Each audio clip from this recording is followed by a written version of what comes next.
Bien-aimés dans le Seigneur, shalom partout où vous vous trouvez. Nous sommes le 21 décembre 2019. Je suis assis depuis un certain temps seul dans mon cabinet de consultation. Le Seigneur, dans sa préscience, n'a pas voulu que je reçoive des patients aujourd'hui. Et alors, d'un coup, une pensée est venue à moi. Et la pensée est allée toute droite dans Genèse, au chapitre 12. Et je voudrais, par la grâce du Seigneur, partager cette pensée avec toi qui me suit. Nous sommes tous les descendants d'Abraham. Nous faisons partie de la race royale d'Abraham. Dieu bénit Abraham, Dieu dit à Abraham que tu seras béni et que toutes les familles de la terre seront bénies en ton nom. Toutes les familles, sans exception. Il suffit que tu es habitant de la terre et que tu fasses partie d'une famille, eh bien, cette bénédiction est ton partage. Nous sommes donc les héritiers de cette bénédiction. Et dans le chapitre 12, Dieu dit, il dit à Abraham, bien sûr, va-t'en de ton pays, de ta patrie, de la maison de ton père, va dans le pays que je te montrerai. Et Dieu continue. Et Dieu va faire 7 bénédictions. Il va bénir Abraham 7 fois. Et vous savez tous, 7, c'est le chiffre de la perfection.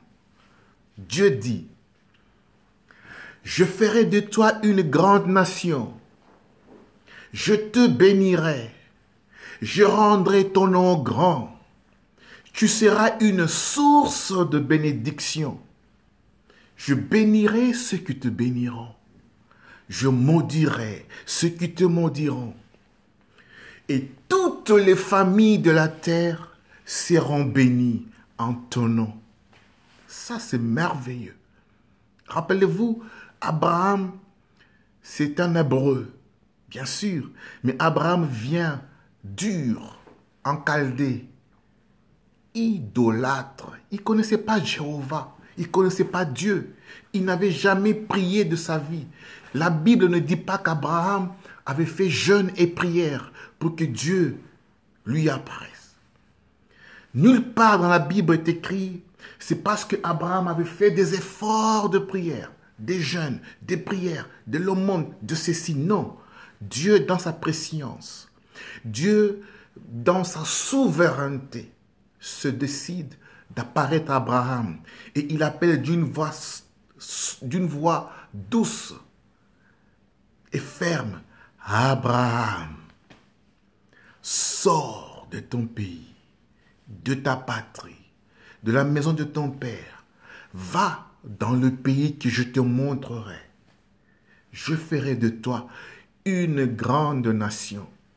Et plus tard, quand vous lisez dans les Saintes Écritures, Dieu dit à Abraham que ta descendance sera plus nombreuse comme le sable de la terre.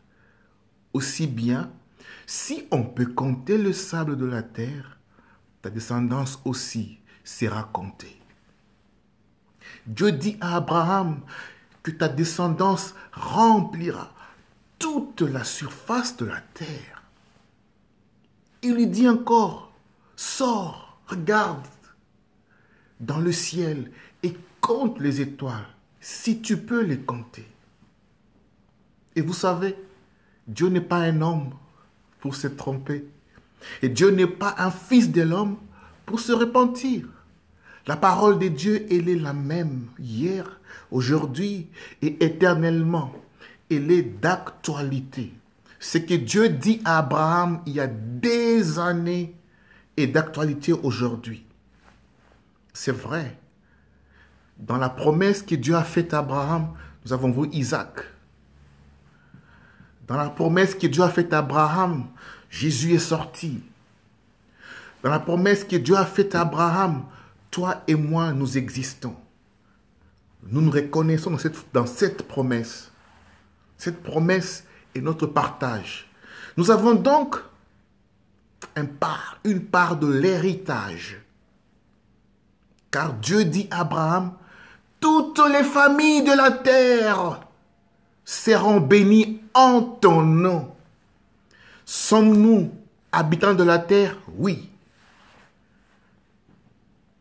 Est-ce que nous venons d'une famille? Oui. Chacun de nous appartient à une famille. Et la phrase de Dieu est complète. Toutes les familles de la terre seront bénies en Abraham. Mon frère, ma sœur, tu es un descendant d'Abraham. Il suffit de le croire du fond de ton cœur que je suis de la race royale d'Abraham. Tu me diras, oui, mais moi j'ai fait des péchés. Mais je vais te rappeler qu'Abraham n'avait jamais prié. Abraham n'a ménagé aucun effort. Et Dieu apparaît et Dieu le bénit. En bénissant Abraham, Dieu te bénit aussi. Aujourd'hui, je voudrais te rappeler, nous rappeler à nous tous que nous devons nous mettre debout. Debout pour faire quoi? Pour réclamer notre héritage. Debout pour faire quoi? Pour réclamer notre part de bénédiction. Où est ta part de bénédiction? Dans la promesse que Dieu a faite à Abraham. As-tu le droit de te lever et de dire, Dieu, je veux ma part de bénédiction? Car ta parole, c'est comme la pluie, c'est comme la neige qui tombe du ciel et arrose la terre et donne du fruit, donne le pain à la terre. Ah oui, et ne rentre jamais chez Dieu plutôt sans faire, sans réaliser les promesses, sans réaliser et faire des effets sur la terre. La parole de Dieu ne rentre jamais chez lui sans accomplir la mission pour laquelle elle avait été prononcée. Ici, Dieu a dit, toutes les familles de la terre seront bénies en ton nom. Et moi, je suis habitant de la terre. Je fais partie d'une famille. Je viens d'une famille. Nous ne sommes pas des extraterrestres. Nous sommes sur la terre. Je piétine la terre. Et Dieu est le même, hier, aujourd'hui et éternellement. La Bible dit qu'il ne change pas. La Bible dit, sa parole, avant qu'elle ne retourne chez lui, elle est comme la pluie. Elle doit laisser des empreintes. Je t'exhorte donc de te mettre debout et de commencer à réclamer tes bénédictions. Ta bénédiction, mon frère, ma soeur, ne viendra ni de l'Orient, ni de l'Occident. Il n'y a pas un homme qui détient ta bénédiction entre ses mains. Aucun homme, aucun mortel. C'est une affaire qui se passe entre toi et Dieu. Si elle tarde à venir, reste ferme. Accroche-toi à ta promesse jusqu'à ce que ta bénédiction te trouvera là où tu es. Accroche-toi, bats-toi, travaille. Confiance augmente la foi. Le disciple eux-mêmes ont dit à Jésus, augmente en nous la foi. Ne soyez pas perturbés. Surtout, dans cette année qui se termine, beaucoup vous diront, venez ici, venez là-bas, il y a des miracles. Tu es l'auteur de tes propres miracles. Il n'y a que Dieu pour bénir. Il n'y a que Dieu pour relever. Il n'y a que Dieu pour faire des choses impossibles. D'ailleurs, laisse-moi te dire, Jésus a dit, je serai avec vous, même au-dedans de vous. Et puis il dit, les œuvres que j'ai faites, vous aussi, vous le ferez. Et vous ferez plus que ce que moi je fais. Pourquoi pleurer? Pourquoi aller à gauche, à droite pour chercher les bénédictions, alors que toi-même, tu es la source de tes propres bénédictions? Et quand Jésus est arrivé, il est arrivé pour tout accomplir. Jésus-Christ, il a versé son sang pour arrêter, pour casser la colère de Dieu envers les hommes.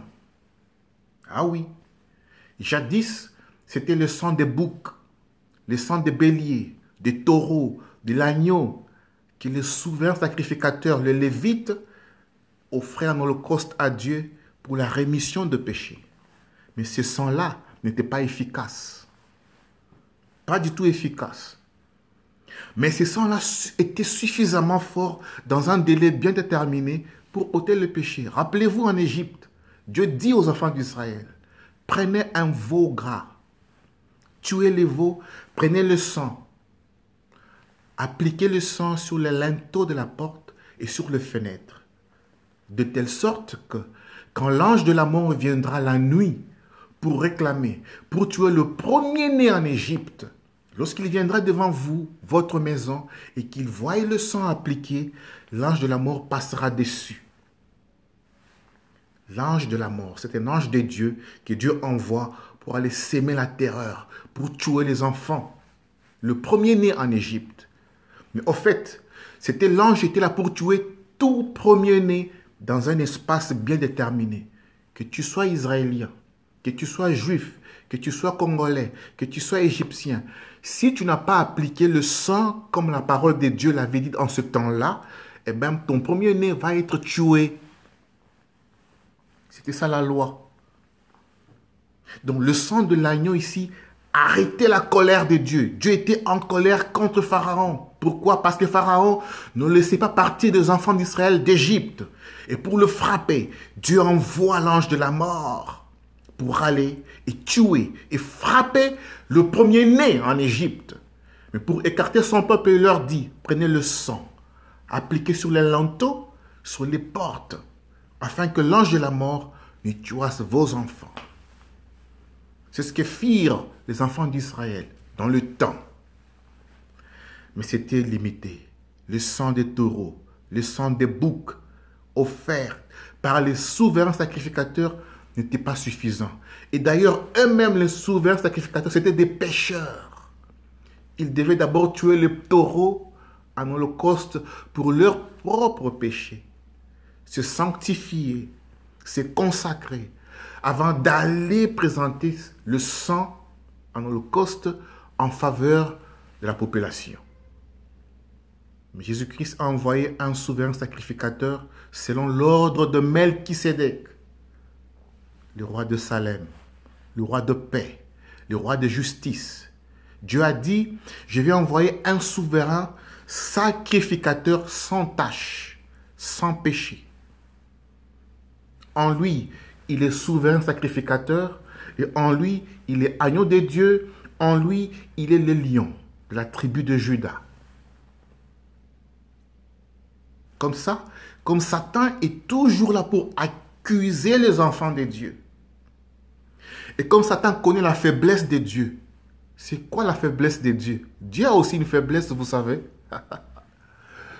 La faiblesse de Dieu, c'est que Dieu respecte toujours sa parole. Dieu ne peut pas se contredire. Ce qu'il dit s'accomplit toujours. Et si tu ne respectes pas sa parole, Dieu te punit. Ah, Satan, il a volé ça. Il a dit, ok. Il vient maintenant sillonner les rusés.